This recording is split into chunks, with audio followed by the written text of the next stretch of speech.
Halo guys, welcome back to Korea Remit bersama orang Korea yang medok. Oke, polo-polo, di video kali ini aku mau membicarakan tentang cancel culture.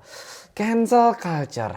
Sebenarnya di Korea sendiri ini nggak ada sebutan kayak cancel culture gitu nggak sih? Cuman ya berjalan begitu aja. Nggak ada penyebutan nama, yuk kita cancel culture gitu. Tidak ada. Nah, cancel culture buat yang nggak ngerti itu biasanya digunakan waktu artis kena skandal, habis itu langsung menghilang dari iklan, terus juga fans-fansnya juga langsung membalikkan badannya alias meninggalkan artis itu. Langsung tak bahas bagaimana cancel culture ini dan mengapa cancel culture ini berjalan di Korea. Oke, polo-polo. Sekarang sebelum memulai video aku mau tanya nih. Kalau polo-polo disuruh milih orang yang kepribadiannya baik atau orang yang otaknya yang baik ataupun pintar maksudnya, ataupun berprestasi. Jadi misalkan satu orang dia ini belajar pintar tapi kurang baik orangnya, kayak nggak ada sopan santun, ya kurang bisa bersosialisasi tapi pintar. Dan di satu sisi ada orang yang dia tuh sopan santun, cara bersosialisasinya bagus banget, tapi kurang pandai ataupun nggak pandai. Atau mungkin di kantor ada orang yang pintar kerja tapi nggak sopan, peraturan-peraturan nggak ditaati. Dan di satu sisi ada orang yang menaati semua peraturan tapi kerjanya nggak terlalu jos. Mana yang lebih bagus? Ini merupakan pilihan yang susah karena terlalu ekstrim. Ya, atau kayak kamu lebih suka yang panas atau yang dingin? Ya kita pengennya yang sedengan, agak hangat ataupun agak seger kayak gitu kan ya. Benar, ini susah. Tapi kita sebagai manusia yang paling penting itu apa sih? Memanusiakan manusia, alias manusiawi. Ya nggak sih?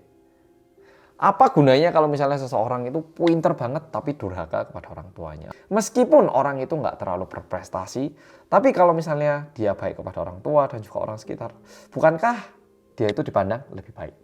Ya nggak, bolo-bolo. Memang kita semua itu pasti punya rasa jahat di dalam hati. Setiap orang itu ada. Hanya saja persentasenya itu sedikit dan juga kita itu selalu berusaha untuk menekan perasaan buruk itu. Kadang kita nggak punya uang pengen beli apa waktu kecil. Pengen nyuri, tapi nyuri nggak ya? Nyuri nggak ya? Tapi kebanyakan dari kita memilih untuk tidak mencuri. Ataupun mungkin pertama kalinya waktu kecil nyuri karena nggak tahu seberapa jahat perilaku itu. Tapi setelah dewasa, kita gimana? Kita mulai sadar itu nggak bagus, kita tidak melakukan lagi. Dan yang melakukan akhirnya kena hukuman. Nah, sekarang kita bilang di sekolah misalnya, ada satu teman, dia itu pintar banget. Setiap kali ulangan, ujian itu dapat 100 semua. 10 semua gitu ya.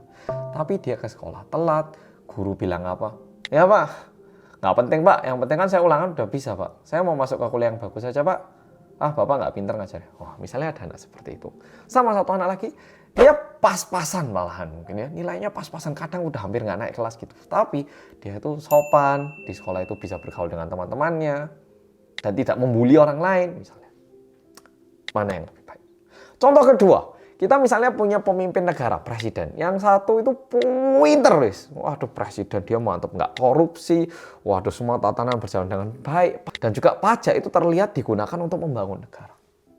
Tapi dia ini punya selingkuhan di setiap provinsi misalnya. Padahal dia udah nikah, udah punya anak. Di satu sisi ada juga mungkin presiden yang mungkin nggak sepandai yang tadi. Tapi paling tidak dia itu menjaga keluarga, dia itu menjadi ayah yang baik. Mana yang lebih baik? Ataupun mana yang harus kita junjung ataupun mana yang harus kita dukung? Sama seperti itu. Nah, mungkin di sini ada polo-polo yang bilang, loh tapi Mas, manusia itu ada yang namanya human error. Kadang itu kita bisa salah pikir, kadang itu kita bisa salah bertindak. Ya enggak Mas? Setuju. Tapi tetap ada yang namanya batasan saat kita melakukan kesalahan. Kadang kita bisa marah sama seseorang, sama orang tua, terus kita bentak gitu misalnya. Mah, nggak terima. Ya nggak sopan sih, tapi masih bisa diterima. Tapi bayangkan, mah langsung tempeling gini orang tua. Itu kan udah melewati batas ya toh. Meskipun kadang kita itu bisa sedikit salah, tapi ada batasannya nggak boleh kita lewati ya toh. Bener nggak? Bener nggak? Wah, aku itu kemarin ya udah marah banget. Pengennya itu udah pengen tak tonjok orang itu. Tapi enggak. Contoh lain lagi, misalkan ada orang dibunuh orang tuanya. Tentu dia sangat marah. Tapi apakah Oh, ada pemberitahuan di apartemen, bentar. Oke. Duh, lali aku tadi sampai mana tadi? Oh, masalah pembunuhan. Misalkan ada orang tuanya dibunuh. Dan dia itu marah, tentu marah dan pasti merasakan suatu rasa sakit yang nggak bisa kita bayangkan. Tapi, apakah berarti orang itu punya hak untuk membunuh orang itu? Kita bisa paham secara otak. Ya kan dia keluarganya dibunuh, berarti dia juga pasti marah dong. Tapi apakah benar? Apakah boleh seseorang itu membunuh karena dia marah? Ya kan? Memang ini susah, tapi ada kan batasan yang tetap kita tidak boleh lewati ataupun harus kita jaga. Jadi bisa dibilang nilai norma dasar yang berusaha dipegang di balik cancel culture ini. Nah, tapi kenapa kok artis-artis saja yang dituntut? Sebenarnya nggak cuma artis, bisa dibilang orang-orang yang bekerja dan juga menghasilkan uang dengan perhatian orang-orang. Misalnya politikus, pejabat, pebisnis besar, artis, sama, semua kayak gitu. Jadi misal nih perusahaan besar dari Korea, entah itu Samsung, Hyundai, CJ, ataupun Kakao, Naver, Line, atau apapun ya, perusahaan Korea yang banyak. Misalkan pemilik ataupun pemegang saham besar dari perusahaan itu ternyata dia melakukan hal yang tidak baik, tidak bisa diterima secara normal. Misalnya dia ternyata memaki karyawannya dengan kata-kata yang sangat parah ataupun memukul. Pasti, dan juga ini udah terjadi berulang kali di Korea, brand itu langsung diboykot. Dan kalau di Korea diboykot itu benar-benar langsung terus turun. Benar-benar bisa jadi mereka itu bahkan harus tutup gitu. Ataupun orang itu harus keluar dari perusahaan itu, baru orang-orang memiliki image lain tentang perusahaan itu. Hanya saja artis itu skandalnya mungkin lebih diberitakan dan Pol lebih tertarik sehingga lebih terkesan kok kejamnya sama artis doang. Tapi sebenarnya nggak cuma artis, semua orang, mau masyarakat kecil atau siapapun, itu bakal mendapatkan tanggung jawab untuk itu. Hanya saja tanggung jawab orang-orang yang lebih terkenal itu lebih besar aja. Kenapa? Karena mereka pertama, mereka itu panutan. Yang suka mereka itu usianya dari anak kecil hingga orang dewasa. Tapi bayangkan kalau misalnya anak kecil suka dengan orang itu dan melihat, oh artis ini misalnya pernah melakukan kesalahan ini, tapi ternyata hidupnya kaya-kaya aja. Mereka mesti mikir, oh nanti aku gede, melakukan kesalahan kayak gitu nggak apa-apa ya. Nah, itu nggak mau. Kedua, tanggung jawabnya lebih besar. Jujur iya, karena penghasilan lebih besar, mereka memiliki tanggung jawab yang sebanding. Mungkin ada yang tanya, loh, apa hubungannya? Itu bisa dibilang salah satu bagian dari risiko pekerjaan mereka.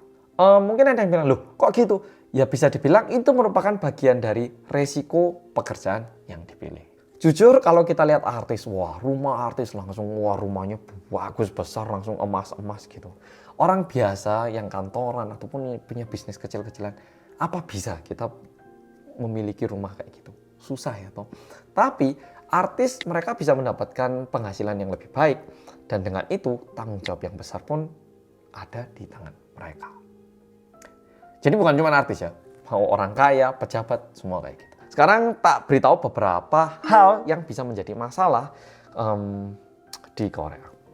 Ini aku nuliskan beberapa aja, jadi bisa jadi di luar ini juga ada. Pertama, masa lalu.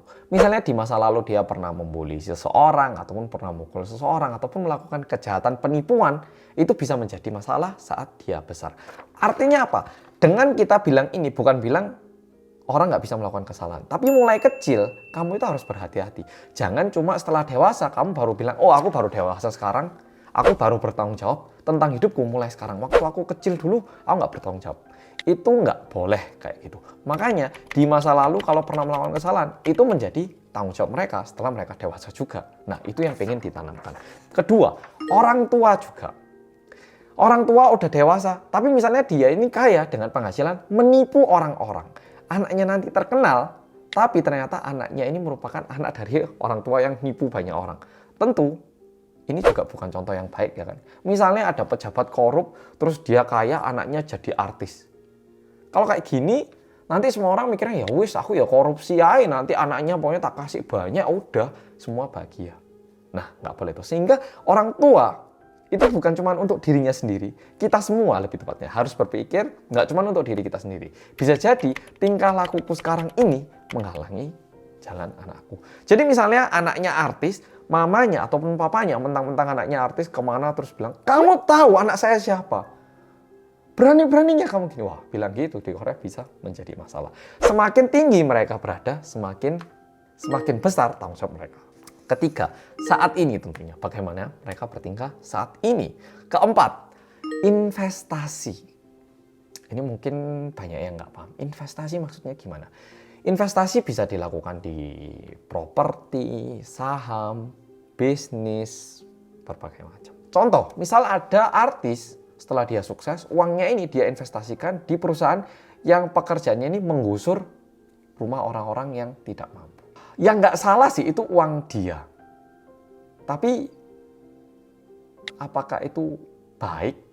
Dia bisa berada di situ berkat dukungan dari orang-orang di segala level ya toh. Nah, itu yang perlu dipandang. Sehingga kalau misalnya artis itu menginvestasikan uang, itu juga harus bertanggung jawab. Misalnya dia bilang, oh tapi aku nggak tahu perusahaannya perusahaan kayak gini. Aku cuma dengar katanya ini perusahaan kayak gitu. Itu nggak bisa diterima. Mana ada orang pakai uang asal-asalan ya toh. Nah, sehingga semakin mereka terkenal, uang mereka juga harus bisa mereka pertanggungjawabkan. Artinya masalah pajak juga. Masalah pajak juga. Misalnya ada artis, dia tuh ternyata nggak pernah bayar pajak. Itu juga bisa jadi kena masalah dan diboikot. Kenapa? Semua orang yang kerja kantoran penghasilan kecil pun loh semua bayar pajak. Masa kamu yang penghasilan besar mau nggak bayar pajak sih? Apalagi pendapatan kamu ini dari perhatian dan juga dukungan dari publik. Ya toh. Berikutnya, dari penyampaian, dari ucapan ataupun postingan. Misalnya dia bilang kata-kata yang kotor ataupun membuat sebuah penyampaian ataupun ucapan yang sedikit sensitif yang membuat banyak orang tidak nyaman misalnya. Itu juga bisa menjadi masalah buat seorang artis. Apalagi misalnya kayak sekarang ini kan lagi banyak ya pihak-pihak yang menjunjung tinggi kebebasan. Misalnya ada artis di Korea bilang, saya benci orang-orang yang homoseksual. Misalnya dia bilang gitu. Orang-orang yang homoseksual pasti mulai tidak suka mereka. Dan juga orang-orang yang mulai berpikir, kamu kok ikut campur masalah orang, itu kan kebebasan mereka. Nah, bisa jadi dia juga kena masalah akibat itu. Dan kalau misalnya yang dikatakan lumayan keras, dampaknya juga bakal semakin keras. Jadi apa yang diucapkan, apa yang disampaikan, itu cukup sensitif. Makanya cukup banyak artis mereka itu nggak follow, nggak posting kata-kata, karena kalau misalnya mereka follow seseorang dan ternyata yang dia follow ini membuat postingan yang gimana, nah nanti mereka juga ngerambat, oh berarti kamu juga dukung pernyataan orang ini. Nah bisa jadi kayak gitu, sehingga pernyataan apapun yang diupload itu bisa menjadi sedikit sensitif. Bahkan kan sekarang banyak banget artis punya YouTube channel, mereka subscribe channel mana itu juga bisa menjadi masalah. Ya bisa dipermasalahkan oleh sebuah kelompok, tentu nggak semua orang, sebuah kelompok, segitu bahayanya. Berikutnya politik, masalah politik. Dia ternyata menjunjung pihak mana. Bisa jadi orang dari bagian lain juga nggak suka, sehingga itu menjadi masalah. Kalau di Amerika setauku mereka itu sedikit lebih bebas bicara masalah politik. Tapi di Korea, masalah politik masih nggak biasanya dikemukakan ataupun disampaikan oleh artis. Jadi artis sebisa mungkin tidak menyampaikan pendapat mereka tentang politik. Mereka cuma senetral mungkin di depan publik. Bukan berarti mereka nggak nyoblos. Mereka nyoblos tapi tidak bersuara tentang warna mereka. Bisnis ini juga sering menjadi masalah. Mirip dengan investasi tadi. Kalau investasi bisa dibilang, oh saya cuma nitip uang gitu. Tapi kalau misalnya bikin bisnis dan ternyata karyawannya tidak diperlakukan dengan baik, ataupun gaji nunggak, ataupun produk yang dijual itu nggak bagus, masalah pajak, masalah nyewa tempat, itu semua bisa menjadi masalah. Sehingga jujur kalau artis punya banyak bisnis itu di Korea lebih beresiko. Oke? Bukan berarti nggak bagus. Itu bisa menyangkut pautkan lebih banyak resiko. Kesembilan, endorsan ataupun iklan produk. Misalkan, tentu salah satu pendapatan utama untuk seorang artis ataupun public figure adalah memang sponsor. Tapi kalau misalnya produk yang dia iklankan ini merupakan produk yang nggak bagus, misalnya produknya ini produk tiruan, imitasi, ataupun produk yang sebenarnya tidak bagus untuk kesehatan, artis tersebut juga bisa kena masalah. Mungkin ada yang bilang, loh tapi kan dia nggak tahu. Tapi kan kamu dibayar segitunya, sebelum kamu juga menerima uang itu, seharusnya kamu cek, ini uang bersih atau enggak. Ya kan? Misalnya ada pejabat bilang, saya nggak ngerti kalau itu korup, saya kira cuma dibuat ini, buat beli makan, saya nggak tahu, beneran saya nggak tahu. Gimana, itu valid nggak? Jadi dipandangnya kayak gitu. Dan terakhir, ini masalah hewan peliharaan. Apalagi sekarang, baik di Indonesia, di Korea, di negara manapun, kita itu mulai ngerti kan ya, gimana caranya merawat hewan peliharaan dengan baik. Punya hewan peliharaan itu bukan asal cuma dikasih makan selesai, tapi harus kita rawat. Anjingnya itu misalnya hewan peliharaannya itu anjing atau kucing, jangan dibuat stres, harus diajak main, udah dimandiin belum. Ada kan beberapa kebutuhan dasar yang harus dipenuhi. Nah, itu udah diperlakukan belum? Nah, itu juga penting dan ini cukup sensitif. Jadi misalnya ada artis punya hewan peliharaan tapi merawatnya ngawur-ngawuran, wah itu bisa menjadi masalah yang cukup besar. Nah, mungkin setelah Polo-Polo mendengarkan semua ini, sekarang jadi paham kenapa di Korea artis yang dipandang begitu baik dan juga sangat ngetop adalah MC Yoo Jae-seok. Selama ini kayaknya beliau nggak pernah kena masalah, bisnis juga enggak, setauku.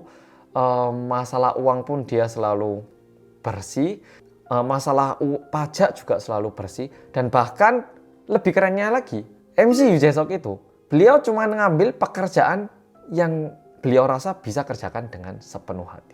Bukan cuma masalah uang. Kalau misalnya dirasa ini terlalu mepet, tidak diambil. Sehingga tanggung jawabnya di setiap proyek itu terlihat benar-benar penuh. Makanya kok semua program yang dibawakan ataupun semua tempat yang ada Yoo Jae-seok itu kok berjalan dengan baik. Kenapa sih?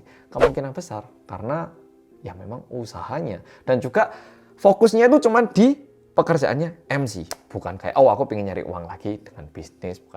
Bukan berarti tidak boleh menimba ilmu di bidang lain. Cuma harus fokus di pekerjaan utamanya dan jangan sampai melakukan kesalahan yang fatal di pekerjaan utamanya. Oke, Polo-Polo, jadi itu adalah bagian dari cancel culture yang bisa tak jelaskan. Mungkin ini susah banget aku menjelaskannya. Apa berarti artis itu nggak bakal bisa kembali lagi? Ada artis yang hingga saat ini tidak bisa kembali. Contoh yang terkenal itu namanya Shin Jong-hwan. Ini dulu MC terkenal banget. Tapi karena di Korea judi itu ilegal, dia itu pergi judi dan setelah ketahuan dia itu malah bohong bilang, oh sebenarnya lagi sakit di rumah sakit, opname katanya. Tapi berkat bohong itu hingga saat ini tidak bisa muncul. Ada juga artis-artis yang berusaha tidak masuk wamil sehingga hingga saat ini tidak bisa muncul di layar TV lagi. Tapi ada juga artis-artis yang pernah kena masalah, tapi mereka bisa kembali lagi ke layar. Karena apa? Bisa dibilang karena mereka itu menunjukkan bahwa mereka ini merasa bersalah akan apa yang mereka sudah lakukan dan menunjukkan bahwa mereka ini sudah benar-benar menyadari akan kesalahan mereka. Nah, mungkin banyak tanya, gimana mas caranya artis bisa menunjukkan bahwa mereka ini benar-benar menyadari kesalahan? Itu susahnya. Sehingga cukup susah kalau misalnya aku ditanya, apakah artis ini nanti bisa comeback lagi? Wah, itu susah banget. Susah banget. Apalagi kalau udah kena vonis, kena hukuman dari hukum, itu mungkin lebih susah. Tapi kalau misalnya sebatas skandal terus ternyata terbukti salah, suatu hari masih ada kemungkinan bisa bangkit. Tapi tetap ingat, ada batasnya. Kalau udah ngelewat batas, susah. Oke, Polo-Polo, makasih udah nonton video kali ini dan sampai jumpa di video berikutnya. Oh, by the way, aku mau bilang ini. Fans yang sehat itu sama kayak manajer yang sehat. Aku pernah melihat satu talk show, orang bilang kayak gini. Dia itu paling suka sama manajernya yang dingin banget sama dia. Dia bawa kopi tumpah, dimarahin. Kamu lap. Karena itu kesalahannya dia, bukan selalu dimanja. Jadi bisa dibilang kita sebagai fans, kita sebagai teman, kita sebagai seseorang, kita itu perlu tetap memberdirikan standar apa yang benar, apa yang salah. Jangan sampai seseorang itu hanyut di dalam mimpinya karena terlalu kita manja. Sama lah ya kayak di rumah, anak bungsu, aku lah. Terlalu dimanja, aku lah. Ya malah jadinya nanti nggak tahu apa yang dia lakukan ini benar atau salah. Oke, Polo-Polo, makasih udah nonton video kali ini. Dan sampai jumpa di video berikutnya. Buat Polo-Polo yang suka video ini, jangan lupa share ke teman-teman ya.